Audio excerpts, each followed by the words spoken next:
All right. Welcome back, everybody, to another new episode of A Whole New World where I am your host, Jacob New, and we're here to put a spotlight on everything that is positive. Wow, I am all kinds of backwards today, y'all.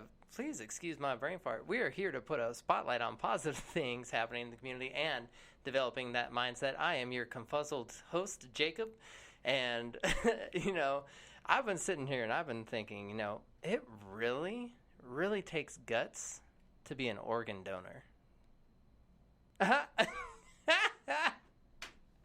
Love it. Love it. There's your dad joke. There it is. Oh Oh, gosh. I love it. I love it. That was definitely a dad joke.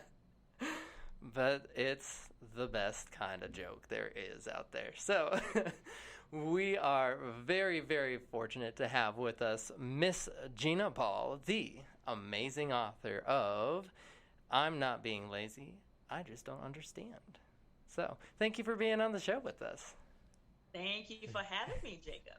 It is my pleasure. And so can you tell us a little bit about your book for our listeners out there? What is I'm Not Being Lazy, I Just Don't Understand. What's it about? It's about a little girl who is new to the United States and is in a classroom where no one speaks her language, not the teacher, not the students, and she has to figure it out. She had to figure out how to learn in the classroom on her own. She had to figure out how to make friends, how to communicate somehow, even though she doesn't speak the language. Mm-hmm. So, in a nutshell, that's what the book is about. Wow, so what led you to kind of start writing about this? And I before you go into that, I do want to say I really like this topic because, as you know, I'm a teacher as well, and so I've been talking with my kids and like, why do we read? And one of the reasons that we read is to gain different perspectives. And so I've really liked that you've brought this perspective of somebody new coming in, not just a new school, but a new language that they're not even familiar with. And so what kind of led to the creation of this book? It's a little bit of my own experiences because I myself, I'm from Haiti. I came to the U.S. when I was 10 years old with my family. Just typical story of coming for a better life, better education. However, coming to the U.S., I knew I didn't know the language. However, in the book, she did not realize there was going to be a language barrier. So I feel like there needs to be a voice for children like Georgette, which is the character in the book, which, by the way, is my mother's name. Oh, okay. Yes. So there's a lot of students like that who come into the country and people label them. People label them as, stupid or lazy or they're not trying hard enough. And they need a voice because I know what I went through. It was kind of traumatic for me when I started in the school where, like Georgette, my teacher was white Jewish lady with, she did not speak, at the time I spoke two languages, Creole and French. And she did not speak French, she did not speak Creole. And in my classroom, although I did have a couple of kids from Haiti, but whose parents were from Haiti, but they were first generation Americans who did not speak the language. Okay. So therefore they couldn't help me. So being in the classroom, I felt voiceless. I felt like I had I couldn't say anything in the classroom. I couldn't make friends because I was dressed differently. I looked differently. Of course, I didn't speak the language. So it was traumatizing in a way. I'm one of those people, I'm very talkative. I love meeting new people. I love having conversation, and I couldn't do that. And for a child, at the time I was 10, it was difficult. So I wanted to create that. I wanted to create that book because I don't see it out there. I don't see something that would teach children, that would help children to bridge the gap between the new student from a different country and another child who's here. Like, I don't see it. So I'm like, you know what? Because I don't see it, I'm going to create it. So that was one of the main reasons why I wrote the book. I love it, and I like that the whole I didn't see it, so I'm gonna create one. I like that just I see a problem, let's fix it, and I think that there's so much truth in going and because I said earlier, going to a new school is tough, but when you go and you Hmm. don't know the language, making friends is difficult. And as a teacher, trying to accommodate that as well is not always easy, especially if I don't speak the other language, Hmm. which sadly I speak un poquito Spanish, as you can tell. I have my Spanglish, but uh, it's not enough for me to communicate effectively in a classroom. And so, thank goodness for Google Translate now, though. But it kind of the closest I've ever come to this in my own personal life, though, was I went and backpacked through Europe for about a month, Hmm. and Uh-huh. I went to Italy. I had zero Italian, and so like just trying to communicate and get around was tough. And so like I'm putting that in the perspective of like a kid just trying to sit there and what am I going to do? I'll probably just sit there, and that's where your Hmm. title kind of comes in, for me at least, where looking out and why aren't you doing your work? Because I don't speak English, like I don't know what This you is want me to true. do, and so This is very true. um, and I love that you're bringing this perspective out. Um, because I think it applies to not just language barriers, but I mean, a lot of times we have students that they have things going on at home, and maybe they're taking care of Yes. baby brother, baby sister, and Yes. they're up, and then they're always sleeping in class, and so it's like taking those things into consideration too. Yes. Um, and it actually kind of surprises me though that there's not another book about this topic, because we have so many people immigrating here. Yes. Yes. And that's the sad part because I know that for myself, I mean, I'm going to date myself here, but when I migrated here in back in 1989, Hmm. it was really tough for people, for immigrants from Haiti, especially because I from Haiti, I came straight to New York City. I lived in Brooklyn, and we were not very Haitians were not very popular at that time. Hmm. And the fact that I did not speak English, and when I started learning English, the accent was so heavy, people had no patience. They had no patience to actually, whether it was teachers or other students or neighbors, they just didn't have the patience for it. So it was constant where you feel like you have to almost like leave your own language so you could learn this new language faster. And unfortunately, that's to me, that's the wrong way of doing it. Hmm. Because as a teacher myself now, I teach kindergarten and through second special needs. I make it a point to tell my parents, like, listen, whatever your first language is, find ways to continue pushing to make sure that you keep that because it is a plus. It's not a negative to know a second language. It's not a negative for you to keep your. It's a positive. It's some. I mean, it's some jobs that requires for you to speak a second language. Hmm. So I always try to push my parents like, listen, if your kid understands or speaks another language, try to nurture that. Try to cultivate that in a way to really help them to keep it.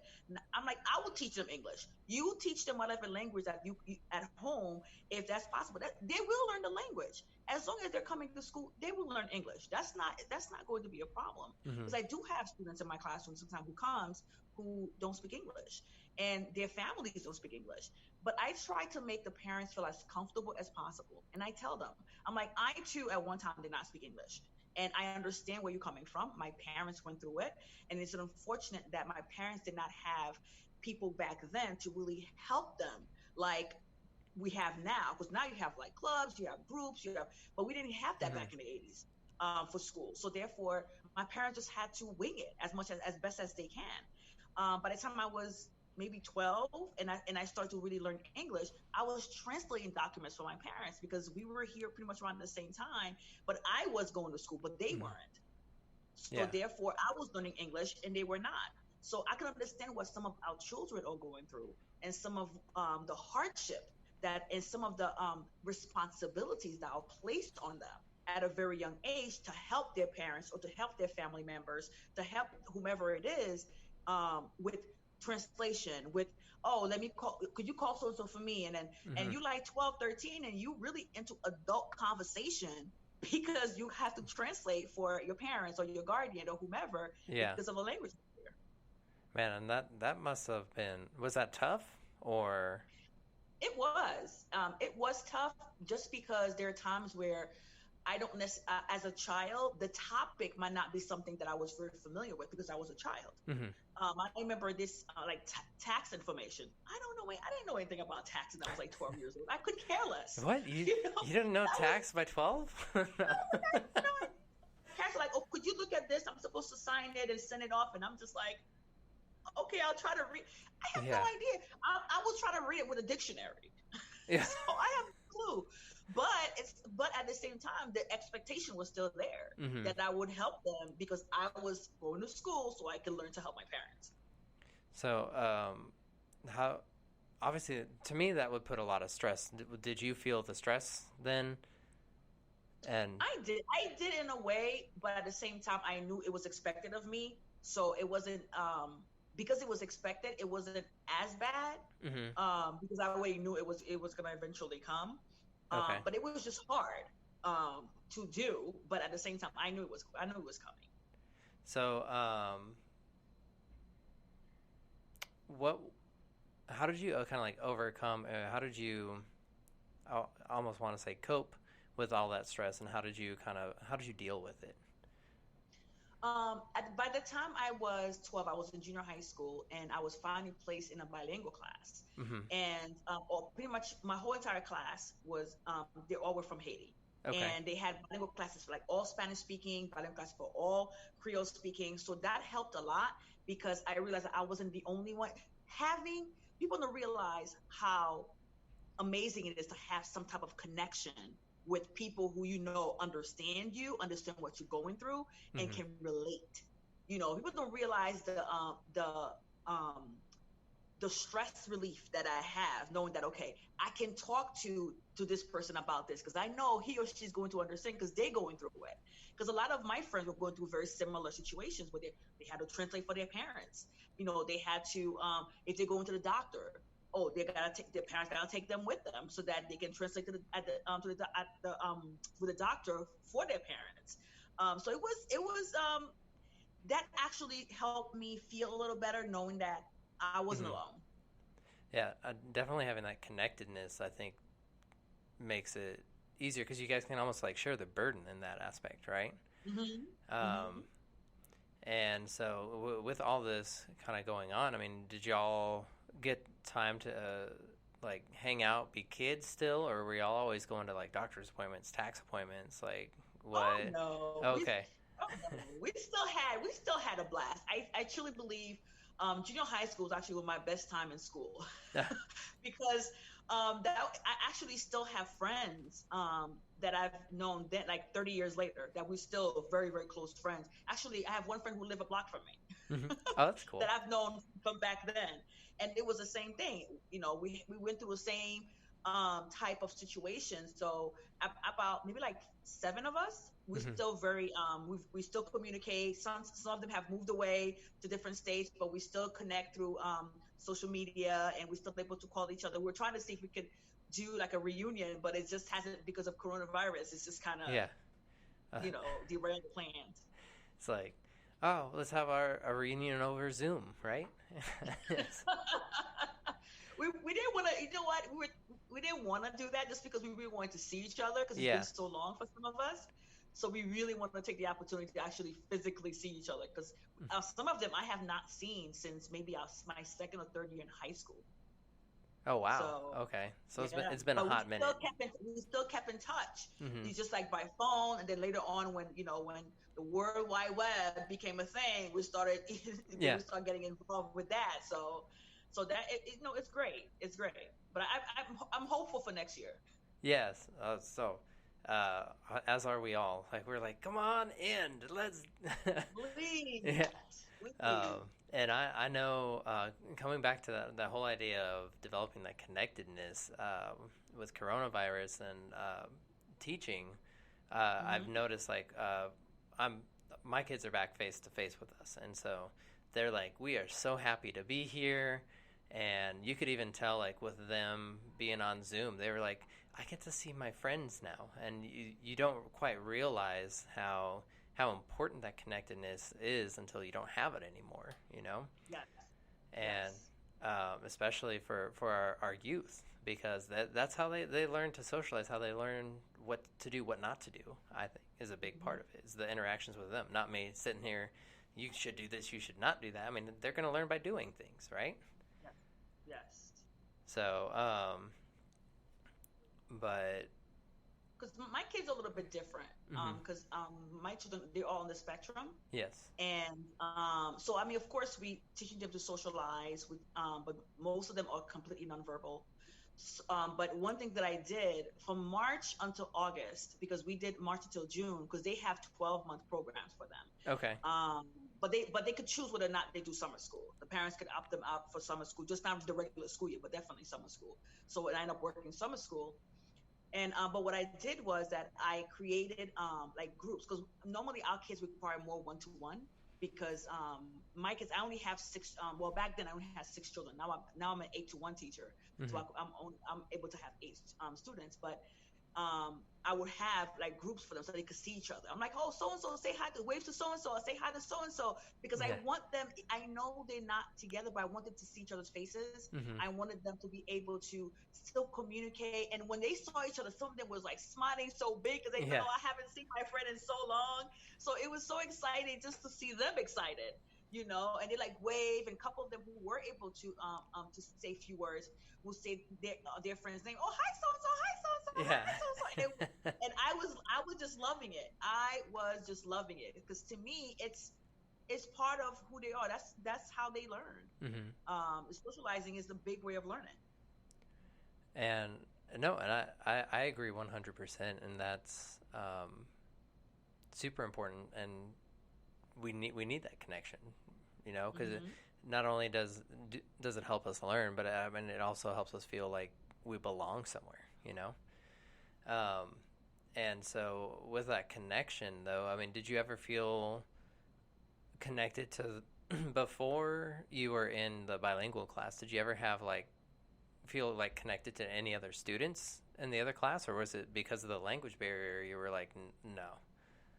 I eventually did, but that's because in just like in the book, Arnold, which is my dad's name by the way, Okay. was transferred into the new class. I had a boy. His name was Wilkin. He was transferred into my class because he was here. The same thing with the book. He was here the previous year, Mm-hmm. so then he knew a little bit more English than I did, and then he was able to translate for me a little bit.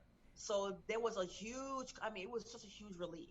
It was, but they did not transfer him until like over halfway Mm-hmm. the school year. And by then, it's like I was just like, I'm just learning what I can at this point, Yeah. But by the time that he was transferred, it was amazing because then he was able to help me. That my learning progressed a lot quicker. And because I know for me now, I see when I'm at the other end of it as a teacher, Mm-hmm. and I can see how, okay, here's what the teacher could have done differently. In hindsight, she could have done this, she could have done that, but Yeah. again, things happen. It, they do, and I think you also bring that other perspective of going through it too, where you're like, these are things I would have liked myself, Yes. which I think are very valuable, um, and why I think we should all learn another language and have that experience. Because if you're sitting there and that teacher speaking in nothing but another language, you're like, huh? Hmm. Like I remember, It's like Charlie Brown. yeah, wow, wow, wow, wow, That's it. wow. So, so how did you start to pick up English? Just from going to school, or did you also take like additional classes? I did not take additional classes, but we did watch a lot of. I don't know if you remember when we used to have Channel Hmm. 13, which is PBS, Yes, yeah. and they used to have the different programs that teaches you the alphabet, that teaches you sight words and numbers and all kinds of very elementary level things for kids, of course, much younger, probably about 2, 3 years old. But that was a huge help to me Yeah. because for me, I had to learn these things all over again. Because everything Hmm. I know, as a matter of fact, there's some letters of the alphabet in the English language we do not have in the Creole language. Yeah. Q is an alphabet that we have in the English language. We do not have in the Creole language. So I Oh, had no idea what Q was.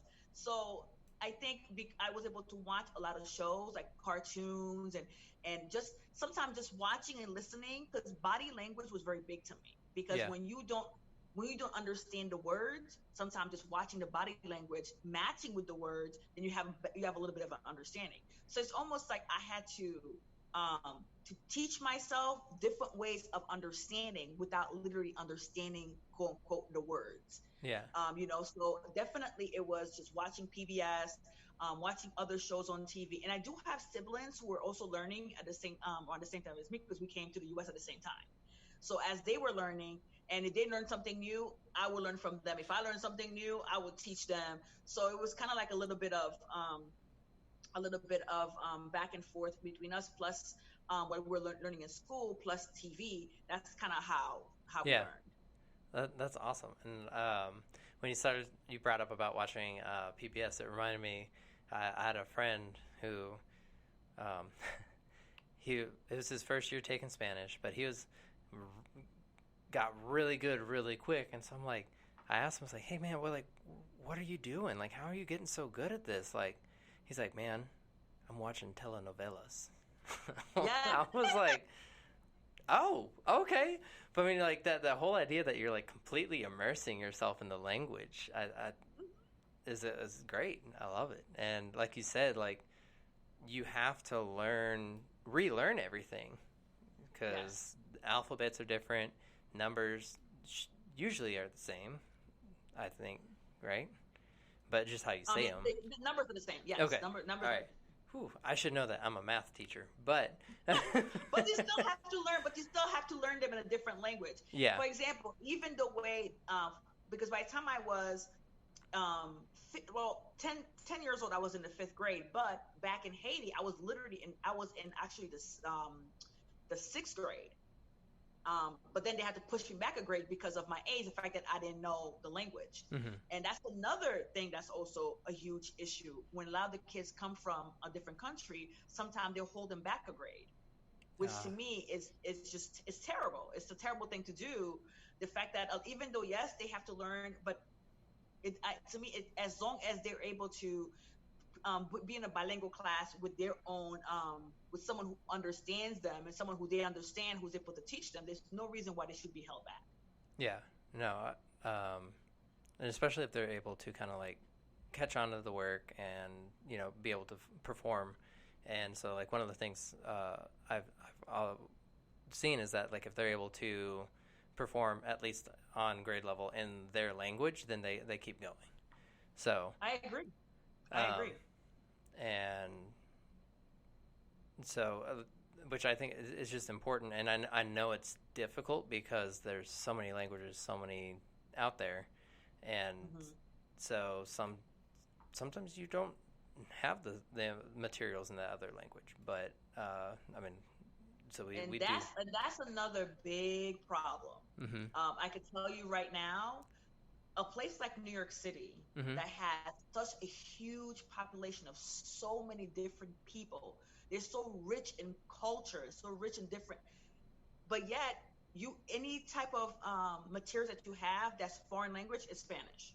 Hmm. Like we have a huge population of Haitians in New York City. You could barely find books in Creole, in Haitian Creole to teach. And that's why I'm actually translating my book is actually well, we're done translating it in Oh, Haitian Creole. cool. So that it could yeah. So because I was like, again, we don't Hmm. You don't have it. that's the I'm thing, gonna we provide don't it. have it. Yeah. We don't provide it. So I had it translated and we're working on that right now. Yeah, and um, with that, I think it's important that we do have those books, those opportunities to authentically share each other's cultures. You know, Hmm. um, I mean, one of my favorite ways is to just go out and eat other cultures' food. I love food, so if y'all want to share your culture, please bring me some of your food. Like, but I'm with you. yeah, I like to eat. I, I Me too. I tell my kids, I'm like, I work out so I can eat. Okay, um, but what are some ways that you think people could and should share their cultures with others?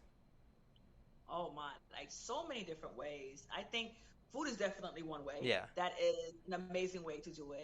I think through storytelling, Mm-hmm. that's another way to share their culture, especially with the youth, because I know so many people who, again, who are first or second generation Haitian and they don't know anything about Haiti.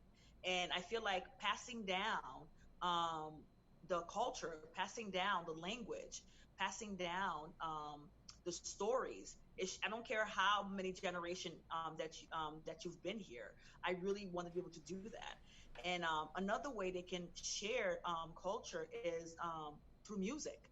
Yeah. I love to dance. I love music. I love the ambiance of being around different cultures because I love to travel. I Mm-hmm. travel at least once or twice a year to different countries because I love learning about different cultures. I love learning about different languages and trying different food and the architecture because to me those things are so rich.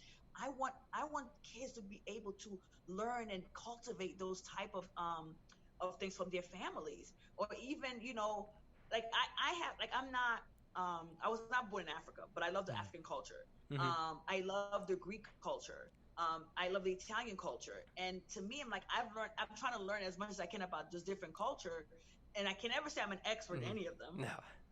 But the most important thing is I want the flavor. I want to know, and that's the reason. Sometimes when I go to these countries, I don't want to stay in a fancy schmancy hotel.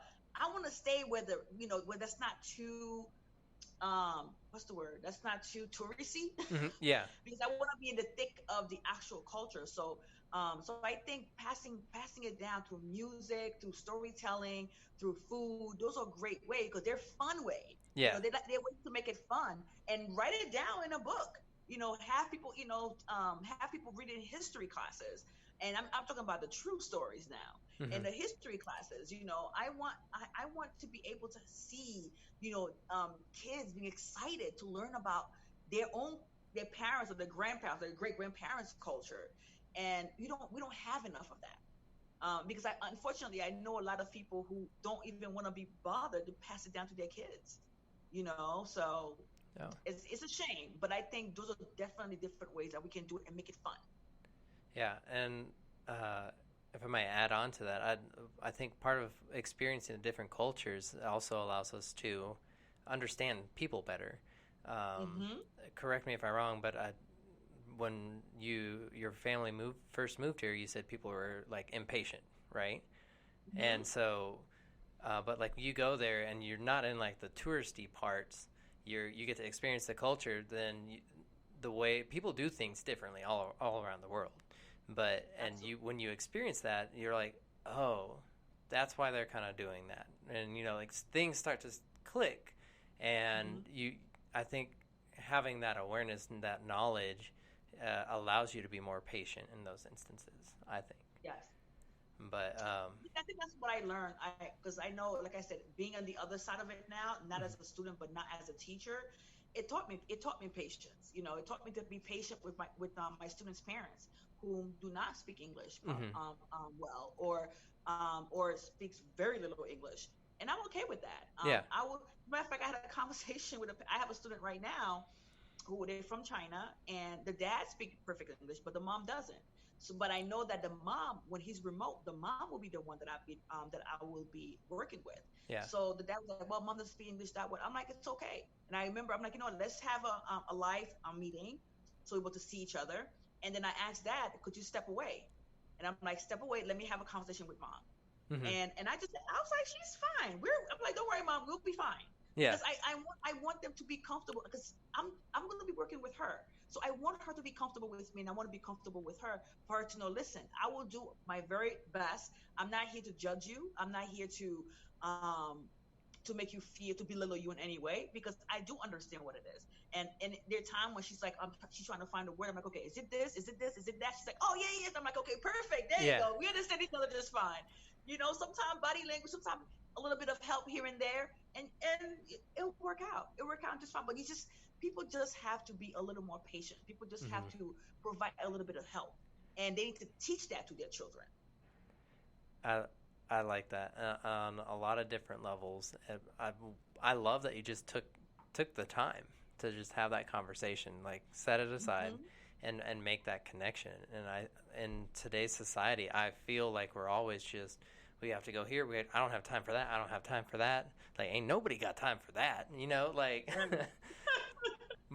but we need to make time for things like that, making those connections, having patience with people, giving Yes. grace. I mean, um, Yes. Yes. and and one of the things that I'm loving is that I am starting to see more culturally diverse books being shared in the classroom now, and so I know Hispanic Heritage Month has started, and so that we're some books were shared, and so we're starting to read those with our classes now. Hmm. But just exposing our kids and just having that constant exposure with the students, with other people that we meet, I think is very important. And taking the Hmm. time definitely lets people know that they're worth it and they have value. Yes, I totally agree with that. I know even now, I know there are some apps for children Hmm. that you can translate the whole entire app into like one language to another. And I was very pleasantly surprised when I saw that over the summer because I was taking this class. Oh gosh, it was actually Apple who Okay. they have those classes that they're teaching about new apps that's coming out and one couple of the women who were teaching just separate classes and I don't remember the name of this one particular app they were able to translate it into I think it was like 70 different languages. I was like, what? I was like, come on, this is what we need to do for all apps. Yeah. It find a way to do that because I'm like, this is because I think sometimes people think and this always bothers me. People think that if they allow children to work in their own language and then kind of translate it into English and that is holding them back or they're not taking a big enough step forward. I was Hmm. like, absolutely not. If they're able to understand something in their own language, they're more likely to be able to express themselves in the new language. But Hmm. people don't see it. I'm like, you have no idea. If they cannot understand what you're saying at all, guess what? It doesn't matter what language that you want them to express it in. They don't understand it. But if they can read and say, oh, this is what my teacher is asking me. This is what they want to do. So let me, write whatever it is that I want to say or write whatever the paper is in my own language, and then I will translate it into English. So that way they still maintaining their home language Yeah. while they learn English. To me, that is extremely necessary. It is because or else we'll all be robots. Everybody in the world will just speak one language. Yeah. And I mean, That's beauty. The beauty is to learn, is to have so many different languages. To me, that's just beautiful. it is, and I like the diversity of it, and I Hmm. actually I enjoy accents. I like hearing them. I wish I kind of had more of one in some instances, but I think that, like you said, it's beautiful that we have so many different nationalities, different languages that can come together, and we're living in an era where we can still figure out how to communicate. Uh, Yeah. so whether it's Google Translate, and you brought up a very good point that there's nothing wrong. I mean, as long as they're learning the material, it's going to be easier for them to learn the words to express themselves because they know, like, this is what I'm trying to say, and then they can Yes. look for the words to fill it in. Exactly. Exactly. I think that that's a beautiful way to put it. So, Hmm. um, man, I think you'd be great at designing schools. So I'm kind of curious. Um, what would your ideal school be? Like if you could make your own school, run your own school, what would it look like, sound like? Okay. First of all, if I was to have my own school, one of the most important things is safety. Safety will Hmm. always be number one. I know with the whole corona thing that's happening, I feel like New York City is, I don't even know what's happening, Yeah. but safety would definitely be number one thing for me. Another thing for me would be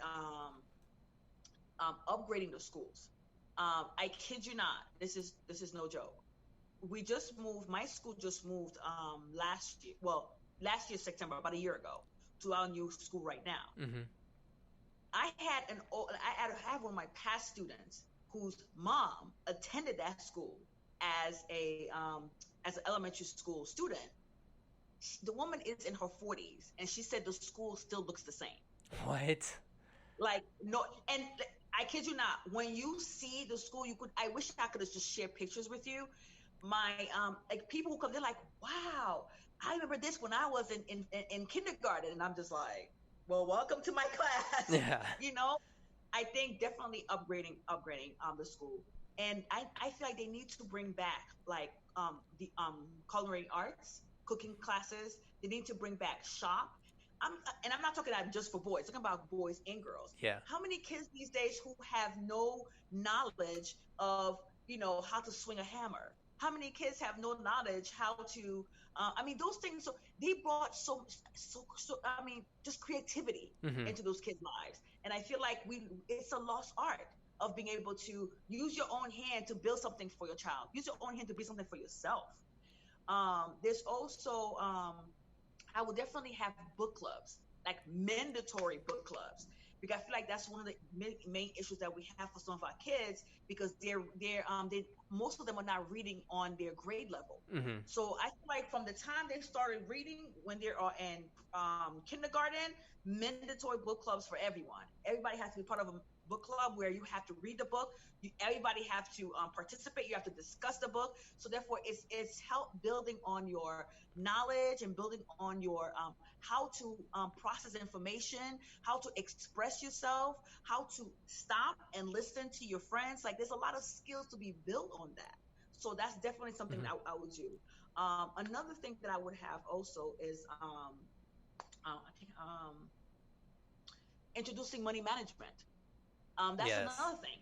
Most of our kids, they have no idea how to manage money.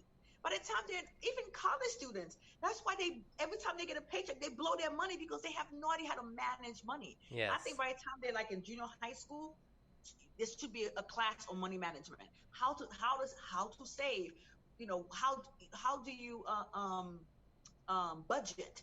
Because they don't. This is why I think not being able to do that at a young age make it very difficult as adults.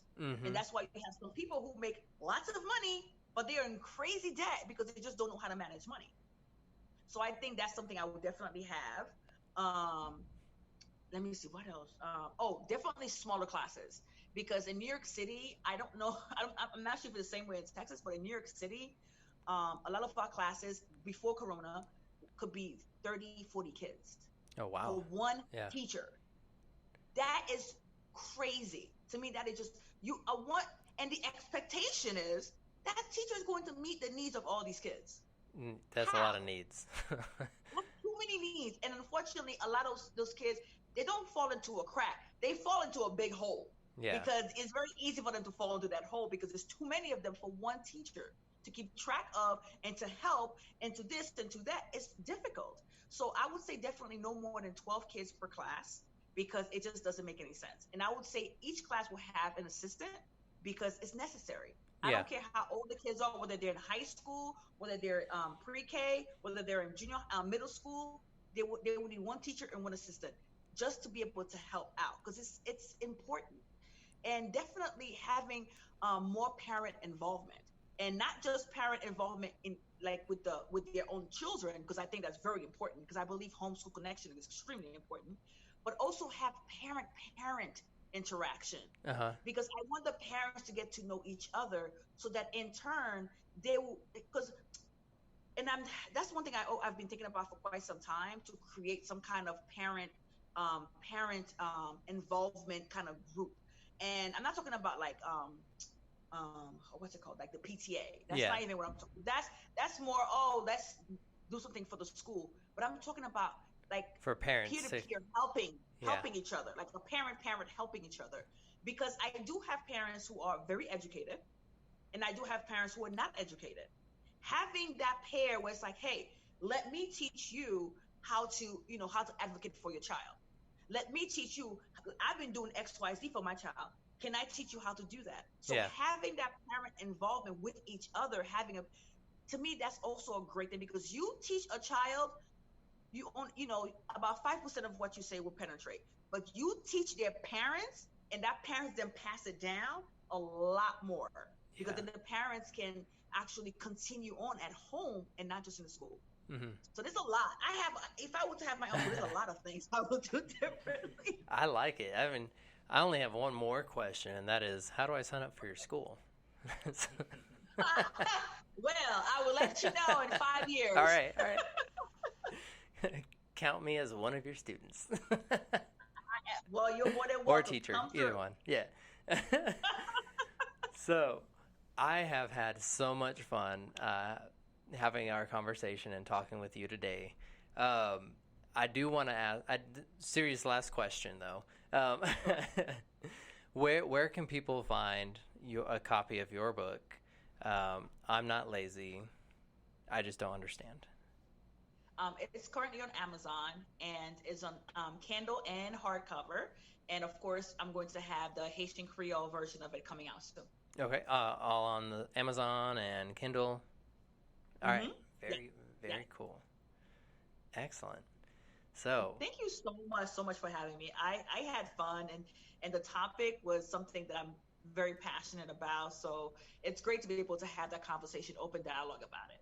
no, and I appreciate you for having that conversation with us. So thank you so much for coming on and being a guest on the show, and Thank you. thank you to all you listeners out there. And as always, if you only learn to do one thing, learn to make a difference. Y'all have a good night.